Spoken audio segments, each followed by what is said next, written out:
Shalom, bien-aimés dans le Seigneur, grande est notre joie de nous retrouver pour notre méditation quotidienne au pied du Grand Roi. Nous sommes le vendredi 6 décembre 2024 et nous vous saluons au nom de notre Seigneur et Sauveur Jésus-Christ. Pour notre méditation de ce jour, nous allons lire un texte dans l'Évangile selon Jean. Jean chapitre 11, versets 25 et 26 dans deux versions. Dans Louis II, il est écrit « Jésus lui dit « Je suis la résurrection et la vie. Celui qui croit en moi vivra, quand même il serait mort. Et quiconque vit et croit en moi ne mourra jamais. Crois-tu cela ?» Bible du Semeur nous dit « Moi, je suis la résurrection et la vie, lui dit Jésus. Celui qui place toute sa confiance en moi vivra, même s'il meurt. Et quiconque vit et croit en moi ne mourra jamais. Crois-tu cela ?» La résurrection et la vie. La résurrection et la vie, tel est le thème de notre méditation de ce vendredi 6 décembre 2024. Bien-aimés dans le Seigneur, la vie est un don le plus précieux reçu de Dieu seul. Bien que plusieurs négligent celui qui a donné la vie, tout être humain tient à la vie et fait de son mieux pour la conserver le plus longtemps possible et même à tout prix. Cependant, la mort est une réalité incontournable, selon qu'il est écrit qu'il est réservé à l'homme de mourir une seule fois. Hébreux chapitre 9, verset 27. Conformément à la sentence divine de Genèse chapitre 3, verset 19, qui dit « C'est à la sueur de ton visage que tu mangeras du pain jusqu'à ce que tu retournes dans la terre d'où tu as été pris, car tu es poussière et tu retourneras dans la poussière. » La mort est donc une sanction divine et Christ aussi l'a expérimenté, étant devenu homme, ayant pris notre place, subissant alors notre châtiment. Et puisqu'il n'est pas seulement mort, mais il est aussi ressuscité, le texte du jour nous révèle que Christ est la résurrection et la vie. Il peut redonner la vie aux morts et conserver la vie aux vivants qui ont cru en lui et qui sont nés ainsi en esprit. Voici quelques leçons que nous tirons de notre texte du jour. Première leçon, ressuscité, il peut ressusciter. Dans Romains chapitre 8, verset 11, la Bible dit « Et si l'esprit de celui qui a ressuscité Jésus d'entre les morts habite en vous, celui qui a ressuscité Christ d'entre les morts rendra aussi la vie à vos corps mortels par son esprit qui habite en vous. » Le Seigneur Jésus-Christ a connu la mort, non par accident ou par la volonté des humains, mais par sa propre volonté. En effet, il déclare dans Jean chapitre 10, verset 18, « Personne ne m'ôte la vie, personne ne m'ôte la vie, mais je la donne de moi-même. J'ai le pouvoir de la donner et j'ai le pouvoir de la reprendre.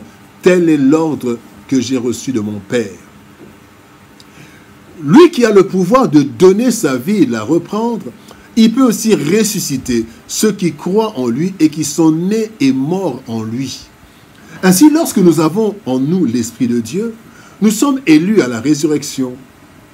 C'est ainsi qu'il est écrit dans 1 Thessaloniciens chapitre 4, verset 16. « Car le Seigneur lui-même a un signal donné à la voix d'un archange et au son de la trompette de Dieu, descendra du ciel et les morts en Christ ressusciteront premièrement. » Voilà pourquoi, bien-aimés, Christ dit dans le texte du jour, Jean chapitre 11 au verset 25, « Je suis la résurrection et la vie.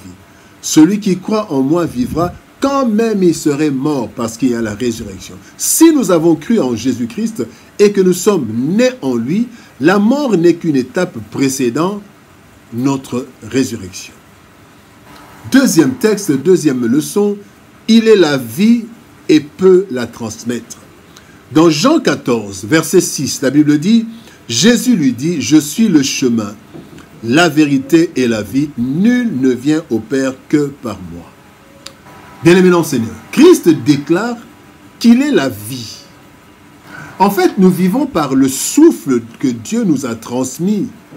Selon Genèse chapitre 2, verset 7, en effet, il est écrit « L'Éternel Dieu forma l'homme de la poussière de la terre il souffla dans ses narines un souffle de vie, et l'homme devint un être vivant. Nous sommes vivants parce que nous avons le souffle de Dieu, la vie en nous, le souffle de Dieu en nous.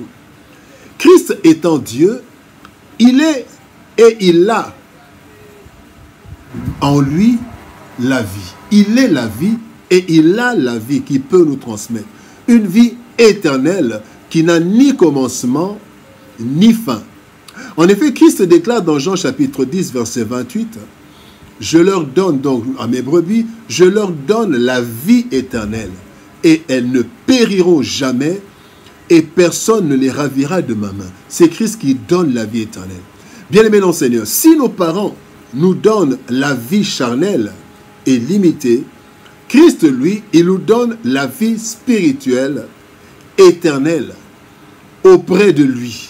Selon qu'il est écrit dans Jean chapitre 14, verset 3, « Lorsque je m'en serai allé et que je vous aurai préparé une place, je reviendrai et je vous prendrai avec moi, afin que là où je suis, vous y soyez aussi. » Il donne la vie. Troisième leçon, croire en Christ pour vivre éternellement. 1 Jean chapitre 5, verset 12 nous dit, « Celui qui a le Fils a la vie, celui qui n'a pas le Fils de Dieu n'a pas la vie. » Christ est la résurrection et la vie. Cette vie est en lui et elle est disponible pour quiconque croit selon le processus que nous voyons dans sa déclaration de Jean chapitre 10 verset 27. « Mes brebis entendent ma voix, je les connais et elles me suivent. » Voici le processus en 3 étapes. 1. Pour avoir la vie éternelle, vivre éternellement même quand nous mourrons. 1. Il faut avoir entendu la voix, entendre la voix de Dieu, et cela par les Écritures. Romains chapitre 1er, verset 16 nous dit, « Je n'ai point honte de l'Évangile, c'est une puissance de Dieu pour le salut de quiconque croit. » Entendre sa voix à travers sa parole. Deuxième étape, c'est le connaître. En fait, le connaître, c'est croire en lui. Dans Marc chapitre 16, verset 16, il est dit, « Celui qui croira et qui sera baptisé sera sauvé. » Croire en Jésus, c'est le connaître Jésus, c'est croire en lui en fait.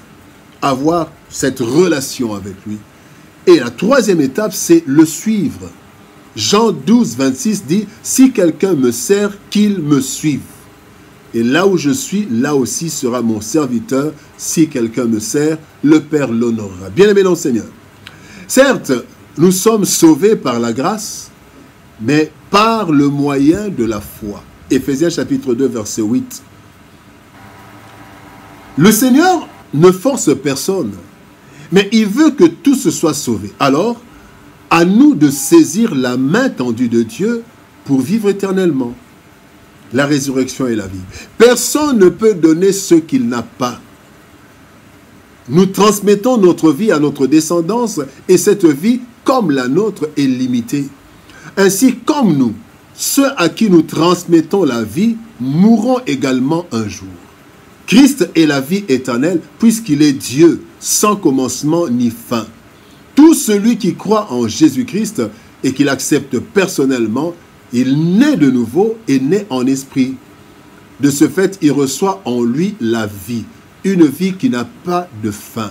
De ce fait, même quand la vie reçue des parents s'arrête par la mort, celle reçue de Christ ne s'arrête pas et nous ressusciterons pour continuer cette vie éternelle reçue de Jésus, qui lui aussi a mis fin à la vie de chair et a continué sa vie éternelle par sa résurrection. Jésus est la résurrection et la vie. Prions. Père, nous te bénissons et te rendons grâce. Tu nous as envoyé ton Fils Jésus, qui est la vie et la résurrection. Seigneur, merci parce que tu nous as conduits vers Jésus. Et Jésus nous a donné la vie parce que nous l'avons connu, nous l'avons cru en lui. Éternel, merci. Merci parce que tu nous rassures. Même quand la mort viendra, la mort mettra fin à la vie que nos parents nous ont donnée. Mais la mort ne mettra pas fin à la vie que Christ m'a donnée. Ainsi, Seigneur de nos gloires, merci parce que tu nous gardes en vie éternellement. Et même la mort n'est que la mort de la vie que les parents nous ont transmise, mais ta vie restera éternellement en nous. Bénis ta parole et bénis ton peuple. Au nom de Jésus-Christ, nous avons ainsi prié, Père. Amen. Bien-aimés dans le Seigneur, que Dieu nous bénisse. Shalom, au revoir, et par la grâce de Dieu, nous nous retrouvons demain pour une autre méditation au pied du grand roi. Shalom, au revoir, et par la grâce de Dieu, à demain.